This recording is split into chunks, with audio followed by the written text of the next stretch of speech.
Hi, this is Bipolar Afterthoughts, and I'm your host, Liam Rosick. And yes, I did get a spray tan, and I was stupid and didn't cover my fingers the way I was supposed to, apparently. So there's that. Um, I'm supposed to be doing a second part, but I'm putting it on hold for a little bit. Today I'm going to be talking about subjects that involve addiction, so substance abuse, and sexual assault as a trigger warning. But this video really is about addiction, my addiction. Um, I it started out when I was about 5 years old, actually, because my half brother gave me alcohol and got me stoned, and so from then on, occasionally I would to get high, get stoned, drink, and I didn't even know really what it was. And my parents both suffered from addiction, pretty heavy addiction actually. Then, it was time for high school, and in high school, what do? You party, you have fun. There's that kind of stuff. And my friends, I didn't get in with the wrong crowd. I just got in with people who were like me, had a bit of a troubled background, and was trying to make the best of it in a small town with a population of 10,000 people. We drank occasionally. We mostly smoked weed. And I started that by myself at the age of 14, which is when I started smoking cigarettes as well. And yeah, we drank, we smoked, and then Dilaudid, which is an opiate, got brought into the mix because one of my friend died of cancer, and she had a really bad type of cancer.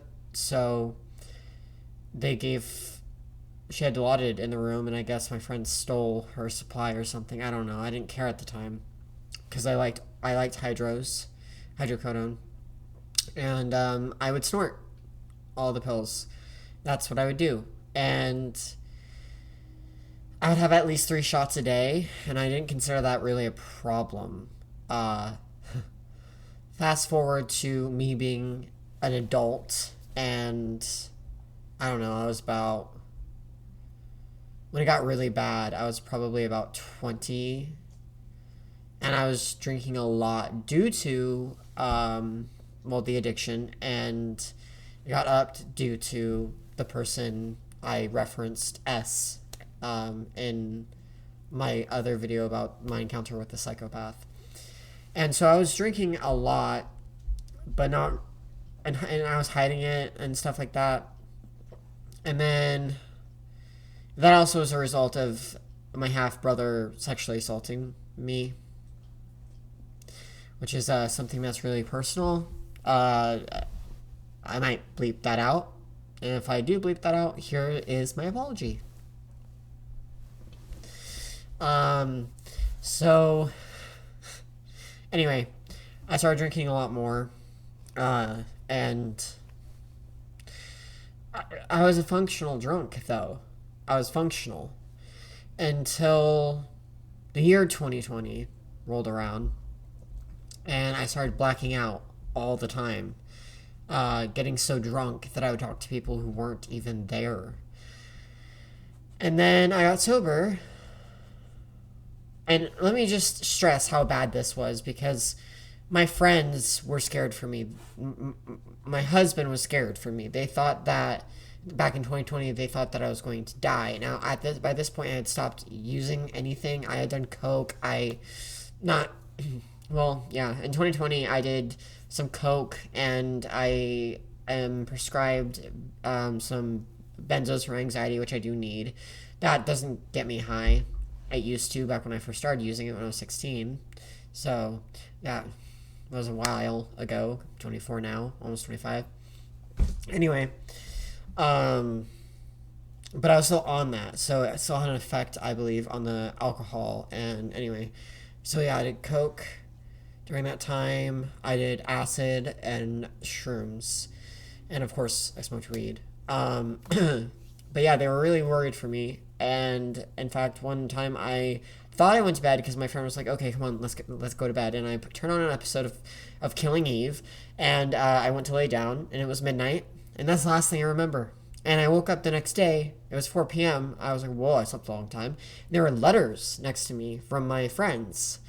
And apparently I had been up all night, and my friend had been taking care of me, and my husband was, who had work, I had woken him up. To talk to him, I don't know, because I don't remember. But I got sober on June 11th, and I stayed sober for 7 months. I relapsed, first with like drugs, and then with alcohol, which alcohol is my drug of choice. Because when I drink a lot, that's what leads me to go and do the harder stuff. And I don't mean meth or heroin. I've never done those ones. But enter this guy, we'll call him Jay. He comes in, and at this time, my husband and I were kind of trying an open relationship, and I kind of start dating this guy. And he has access to Dilaudid and hydrocodone and OxyContin, and he had ADHD, so he had that on him. I forgot the medications. Adderall. He had Adderall on him. And he was an addict, is an addict, I don't know. But Jay and I went to town because I met him before I relapsed, and then I relapsed. And I did a lot of pills. I was drinking. I did coke. I did all that he had. I did, and I should have OD'd multiple times actually. And then there was a night where I went over to his hotel room, and I had taken an Ambien for sleep, but mixed it with alcohol. And I told him like I didn't want sex or anything sexual to happen. And I went over, and I remember taking a shower with him. And I remember saying, no, don't. Like, let's not have sex. I already said that. He was like, okay. And he was sober. He was dead set sober. And he knew I was not. And flash forward to me waking up in the morning, and I could tell that sex had occurred. I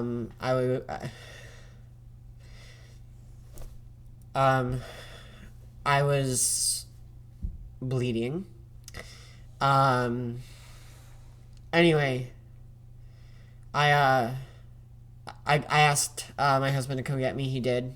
I went home, and I just knew something had happened. I knew we had sex, and I knew I was in the mind to consent, and I had blacked out. And then I remembered a bit, and I remember I actually, not only was I not of sound mind to consent, but I said no. It was he forced it.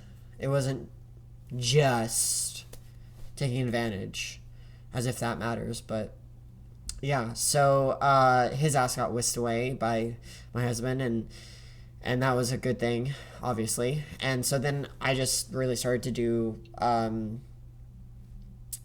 just drink all the time, though, all the time. And eventually I found a dealer.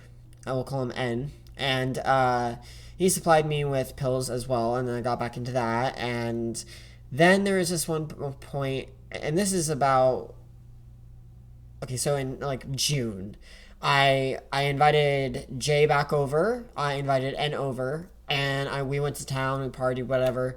Partied. You know, how much of a party can you really have with 3 people at an apartment complex? And I mixed a lot of things, and I ended up having an overdose. And I had a heart attack, and they left. I mean, I didn't know at the time I was having a heart attack, but I knew something was happening because I fell to the floor. I couldn't move. I mustered up the strength to dial 911 because the phone was right next to me. And then the next day, I signed an AMA, and I made them have me leave the hospital. And Kai was coming to get me, but I had texted my drug dealer, and he brought me home. And the first thing I did was go to the gas station, get alcohol, drank, passed out or blacked out. I blacked out and then I almost passed out. And again surprised I didn't die. Then my dad did die in August. August 2nd, he died. And I got to say goodbye, but I drank a lot and was just doing bad stuff again. And there was this point where I almost did do heroin. And my friend was right there and like asking, begging me not to, and I didn't care. And until I did, I did a makeshift pipe with the foil, went to light it, and it was like right here, and this is like the thing. I had seen people do it, so I knew how to do it, and I moved it here, and I glanced at his face, and when I saw his face, I could not do it. I put it down, crumpled the thing, and I said, "Can you please go throw this away?" And he did. Well, actually, he flushed it. That's what I asked him to do. But yeah, there are many instances where I blacked out, where I peed on the floor, where I puked everywhere, where people didn't know if I was going to live or die. And I didn't care. It was only and then I tried like a California sober approach. That worked for like 2 weeks, and I kept wanting to get sober, though. This is one thing that my friends say they always, why they stuck around, is because they could tell I didn't want that life and that I was trying, because I would go 2 days sober, boom, relapse. 2 weeks sober, boom, relapse. And I had been sober for 7 months when I relapsed, when I actually like full relapsed. And then, yeah, about, it was January 13th that I got sober. So I'm a little over 3 months now sober, longest I've been sober since my initial relapse, and I am more determined than ever to stay that way. I know how hard, if you've been through this, you know how hard it is, and it is a struggle every single day, but I work through it. I have people, an amazing support group. I go to therapy. And I try my best not to be bored and to do hobbies, and projects, which is what this is a part of. So that was the quick analysis of the addiction that I went through. I hope that it shed some light on some areas. I didn't really get into it that much, but I may in a future video. I just gave you the bulletin points, really. So if there's any particular story that I mentioned that you'd like the more details on, let me know. Like, subscribe, and as I always say, don't share, because look at this. I don't want this plastered everywhere, or even some places, as if I'm famous. Please. Yeah, and have a good one.